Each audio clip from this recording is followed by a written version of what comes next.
പക്ഷേ ഇതൊരു സാധാരണ മനുഷ്യനല്ല, ഇത് ലോകം പടക്കപ്പെടാൻ കാരണഭൂതനാണ്. ഇത് പ്രവാചകരുടെ ഒടുക്കത്തെ കണ്ണിയാണ്. ഇത് ഇരുട്ടിന്റെ കോട്ടക്കൊത്തളങ്ങളെ ജയിച്ചടക്കാൻ വന്ന ദീപമാണ്. ഇത് ആമിനാദേവിയുടെ മുത്തുമോനാണ്.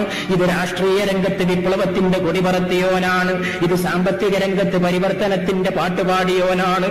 ഇത് ലോക ചരിത്രത്തിൽ പലിശ എന്ന കെടുതിയെ എന്നേക്കുമായി നിരോധിച്ചവനാണ്. ഈ ലോകത്തൊരു സാമ്പത്തിക വിപ്ലവകാരിക്കും 100 രൂപ കടം കൊടുത്താൽ 110 കൊടുക്കുന്ന തോന്നിവാസത്തെ എതിർക്കാൻ കഴിഞ്ഞിട്ടില്ല. അല്ലാഹുവിന്റെ റസൂല് മാത്രമേ അതിനെ എതിർത്തിട്ടുള്ളൂ. റസൂല് മാത്രമേ അതിനെ തകർത്തിട്ടുള്ളൂ. റസൂല് മാത്രമേ അതിനെ നശിപ്പിച്ചിട്ടുള്ളൂ. പലിശ കൊടുക്കരുതേ, വാങ്ങരുതേ, എഴുതി വെക്കരുതേ, സാക്ഷി പറയരുതേ എന്ന് പറഞ്ഞുകൊണ്ട് പലിശയുമായി ബന്ധപ്പെട്ട സകല വ്യവസ്ഥിതികളെയും തകർത്തു കളഞ്ഞു മുഹമ്മദ് മുസ്തഫ സല്ലല്ലാഹു അലൈഹി വസല്ലം.